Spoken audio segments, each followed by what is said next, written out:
Ladies and gentlemen, welcome back to the Big Ten Quick Talk podcast. If you have not already subscribed to the channel down below, as it helps us out tremendously. Now, for the past about 10 videos, I've done season previews, and that's all well and good, but those are more, objective takes on a certain team in the Big Ten Conference.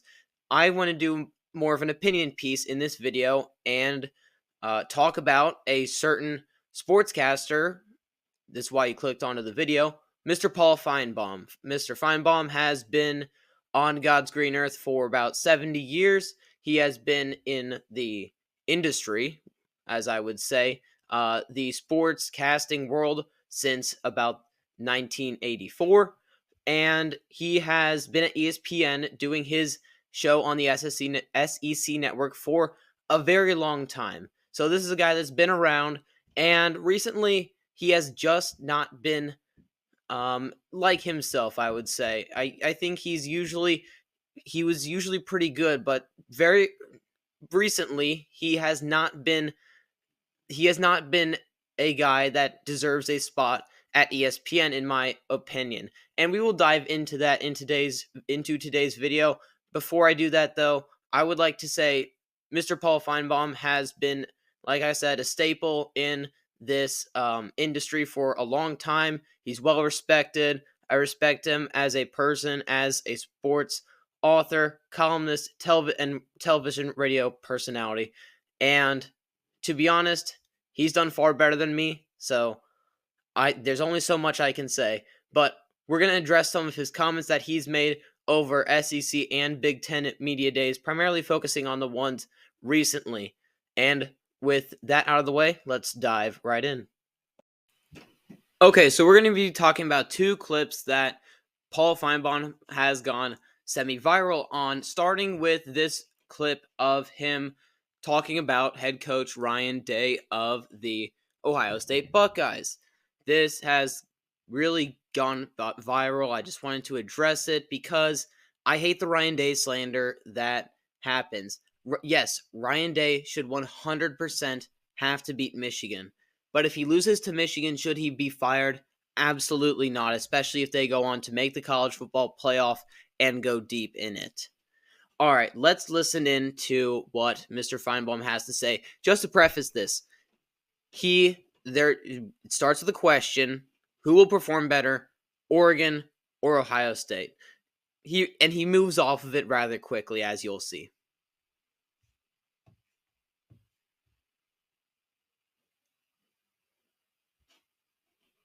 The better season, Oregon in their first year in the Big Ten, or would you go Ohio State?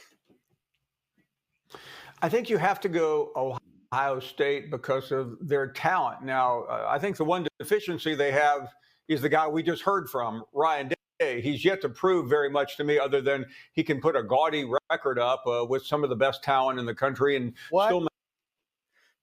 Do you guys know what Ryan Day's record is as a head coach? 56-8. 6 years in the business, by the way. He is 56-8 in 6 years.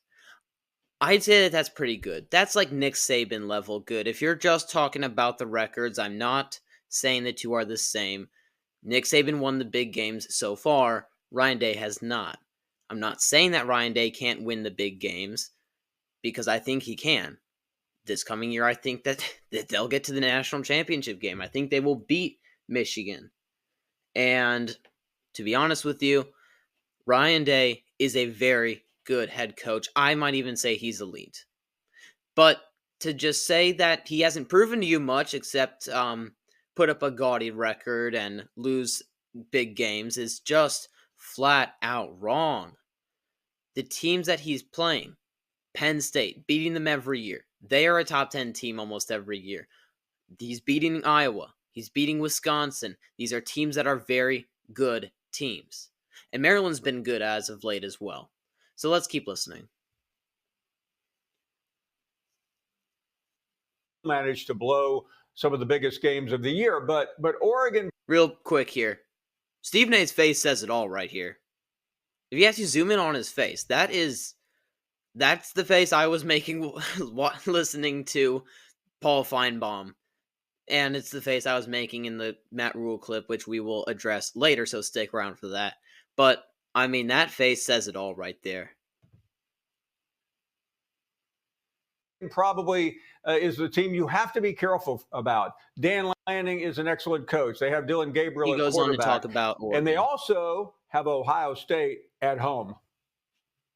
Now, Paul, you are way too high. We've discussed this. You are way too hard on Ryan Day. Absolutely. Go ahead, Steve. Fire away. Let me say this. Listen, you forgot more college football than I'll ever know. So normally I would defer to you, Mr. Finebaum, my buddy, the mouth of the South. But I don't know what the hell is wrong with you the last few days. I really don't. Ryan Day is 40-0 in the Big Ten outside of Michigan. That's another statistic that I didn't even mention. 40-0 outside of Michigan in the Big Ten. Pretty impressive, huh? 40-0. I mean, my God, you talk about him like he needs to be thrown out the pasture. I mean, come on now. Listen, to succeed, Urban Meyer, it's a hard job. That's a hard job. That's a hard job. And you got to give credit where credit is due in that regard, Paul. 40-0? The only team you've lost to in the conference in the 3 years is Michigan? 40-0? Plus, and you talk. Come on, Paul. Plus, Paulie, to be fair, Stephen A., have you bothered to look and see who some of those wins are over in the Big Ten? Mighty teams like Northwestern and Indiana, well, that's not and his Purdue fault. and Iowa. I mean, come on. I mean, don't give me the record. All right, let's talk about that. He's beating teams like mighty Indiana and Northwestern. Yes, those two teams are on his schedule. Look at the rest of the Big Ten. Like I just said, Paul Finebaum is so ignorant when it comes to the Big Ten Conference. He's beaten Penn State every year he's played them, be it in Happy Valley or in the shoe. He's beaten teams like Iowa, who have had top 10, top 25 defenses. He's beaten teams like Wisconsin, who have produced running backs like Jonathan Taylor and many other ones over the past couple years. Braylon Allen that just came out of there. I mean, you talk about teams in the Big Ten. I mean, Maryland's been pretty good as of late.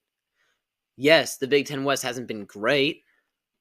They haven't played a good Nebraska team yet. I think they'll play a good Nebraska team this year.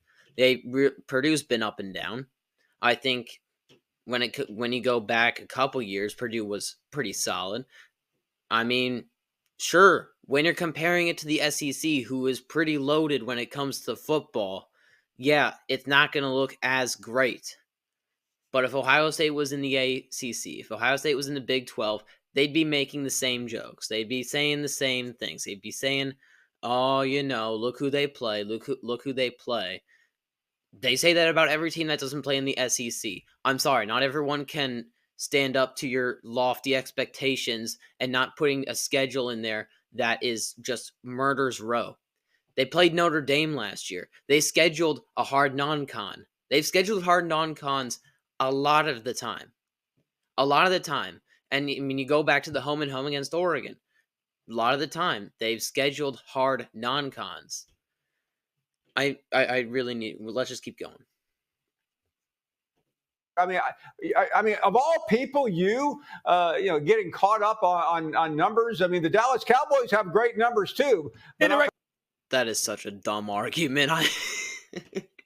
I'm sorry. That is such a dumb argument to compare Ohio State to the Dallas Cowboys. I am sorry. Jeez. I mean, you could make a case because, I don't know, Ohio State lost their bowl game to Missouri when they were down to their third and fourth stringers, okay? I mean, you could maybe argue that, but, I mean, that's just plain dumb. Heard you talk in the regular last season, 25 years about their record.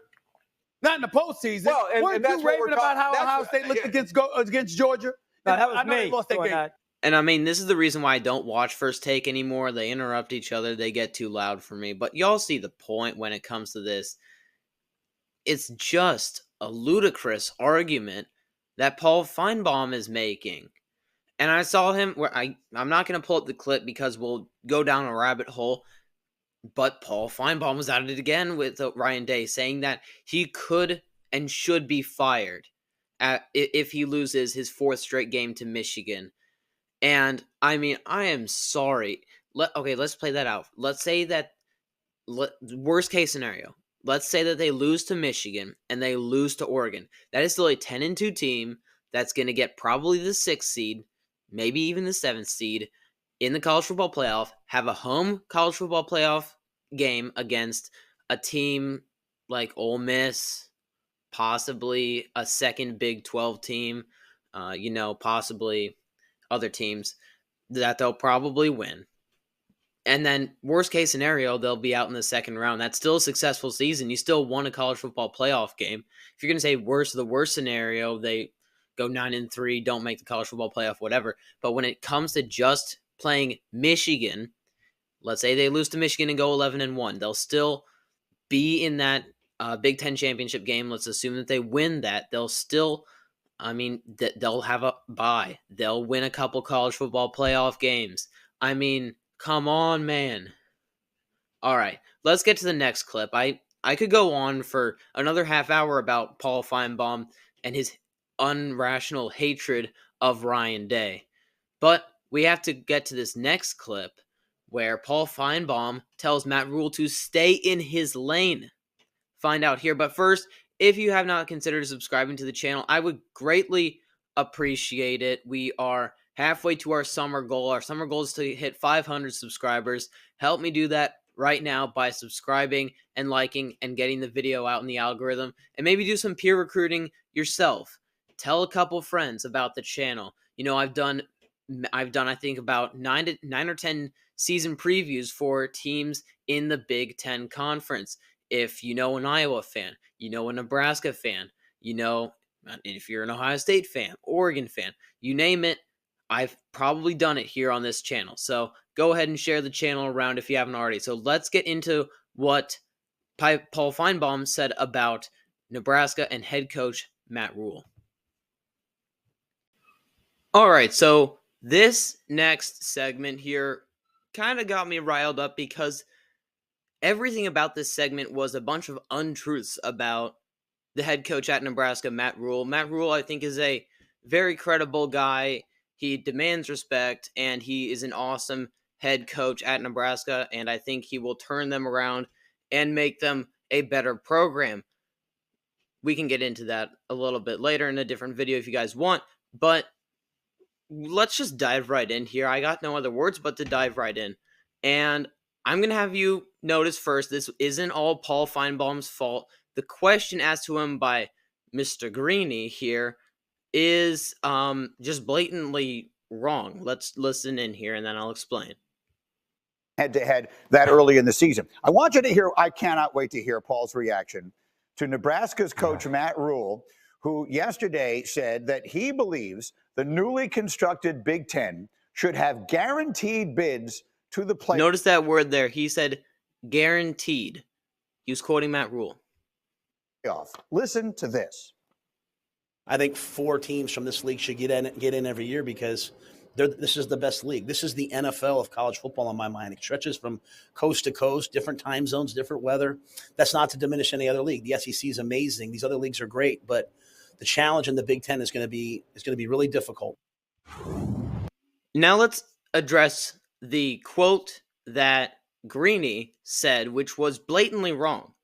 Greeny said that the head coach at Nebraska, Matt Rule, said that 4 teams from the league should be guaranteed to get into the college football playoff. And that is, I'm guaranteeing you, not what Matt Rule said. Matt Rule, getting an opinion question from a reporter, said, he thinks 4 teams from this league, meaning the Big Ten, should get in every year because in his mind, it's the best league. Let's dissect that.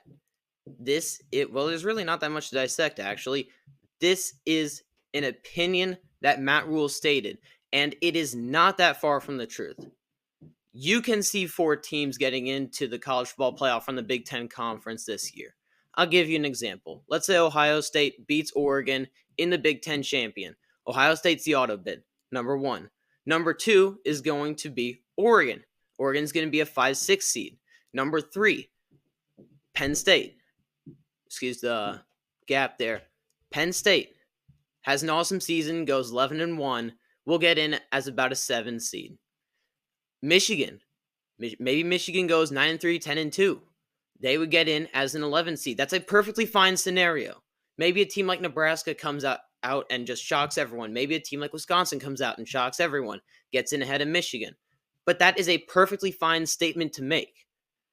First of all, I mean, they're just coming up with quotes out of thin air just to try and get this segment in, blasting a very credible coach, in my opinion, in Matt Rule. Let's listen to what Paul Finebaum says about Mr. Matt Rule.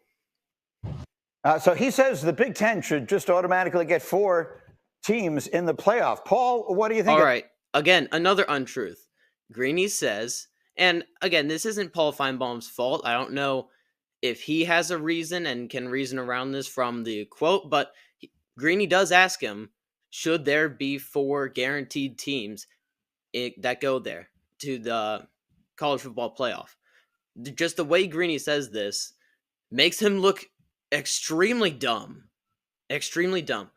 And that could just go at for ESPN as a whole, but ESPN, I might even make just a separate video entirely about their gaffes in college football. They're not a college football channel. Let's put it that way. Look at that. Matt, stay in your lane, okay? Job one, win enough games. Stay in your lane. Stay in your lane, Matt Rule. Should Paul Finebaum stay in his lane when he talks about the X's and O's of college football? Just saying. Get to some stupid bowl game. Don't worry about the big boys because you're not one of them. Okay, that's a fair point. Nebraska should get to a bowl game, but does that mean that he can't answer a question regarding the whole Big Ten conference? He didn't even put his team in there. He was not talking about his team. Now let's mark that actually. 237. I want to go back to what Matt Rule actually said. 237. All right, let's just listen and digest to what Matt Rule actually says here. I think 4 teams from this league should get in every year because this is the best league. This is the NFL of college football in my mind. It stretches from coast to coast, different time zones, different weather. That's not to diminish any other league. The SEC is amazing. These other leagues are great, but the challenge in the Big Ten is going to be really difficult. Notice how he never said the word Nebraska or his team or, Notice how he never said anything about his team or about Nebraska. He didn't even mention teams like Ohio State, who we guarantee will get in there, or Oregon, And just, man. All right, let's get back to where we were. You're not one of them. We saw what he just goes after Matt Rule because Matt Rule didn't immediately succeed at Nebraska, which isn't his track record. Matt Rule's track record is to make a jump in years 2 and 3. He's done it at Baylor, and he's done it at Temple. Swap that around. He's done it at Temple, then he did it at Baylor. So let's keep going. You did in the NFL. You were a complete disaster in Carolina. Now, you somehow, excuse me, he goes after Matt Rule at the NFL level.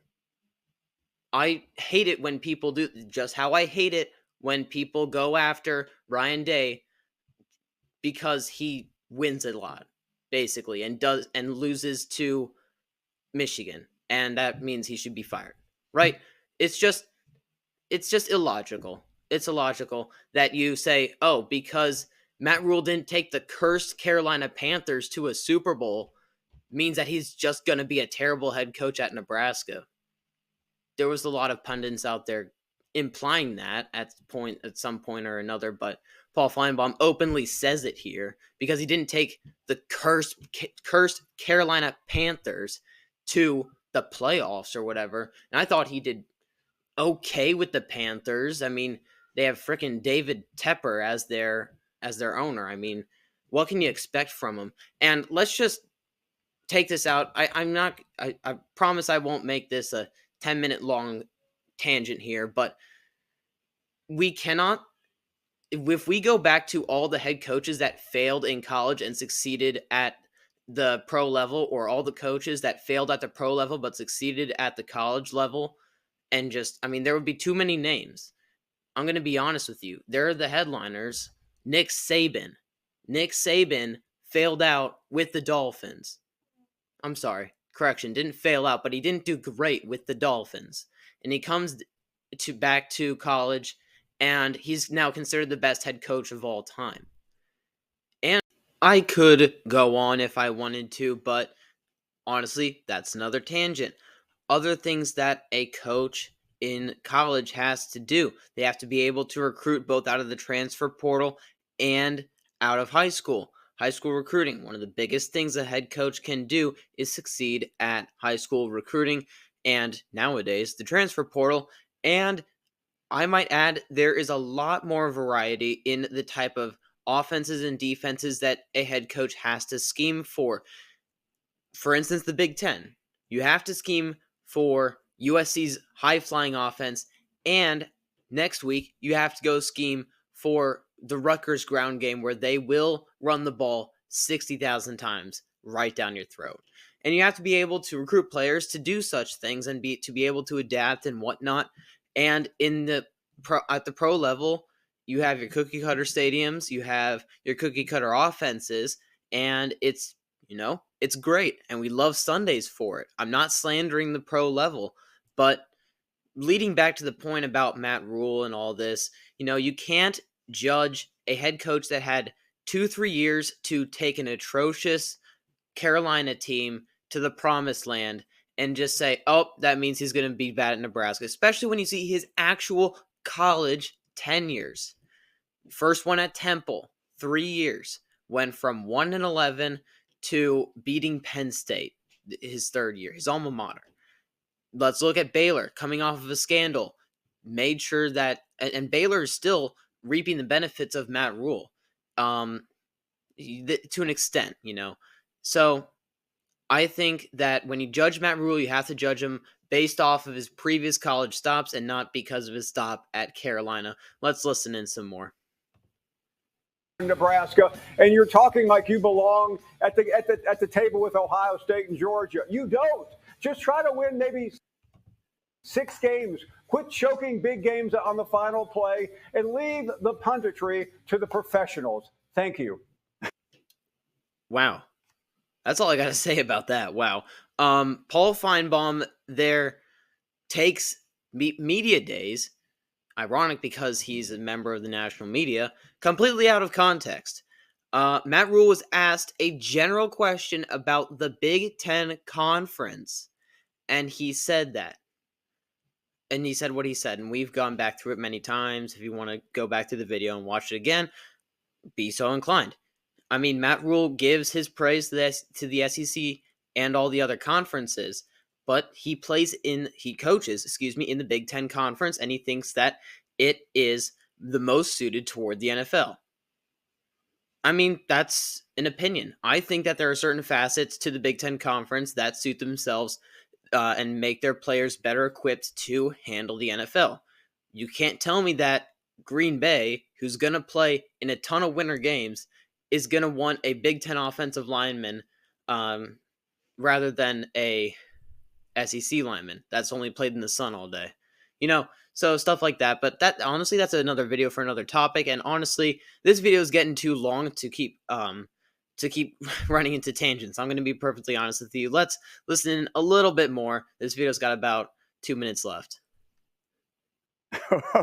This has been a public service announcement from Paul Finebaum, and it absolutely lived up to everything we were hoping it would be. All right, one more. Let's go to your backyard there, Mr. Finebaum, and that is the SEC. Another All right, so that did end up wrapping up the video on the clip on Nebraska.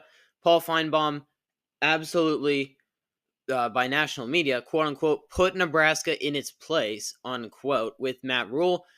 And if we're quoting, Matt Rule did not say any of the things that Greeny asked Paul Finebaum not even really close when you say, I mean, what if I asked you, should the Big Ten be guaranteed 4 teams, or do you think the Big Ten will get 4 teams in?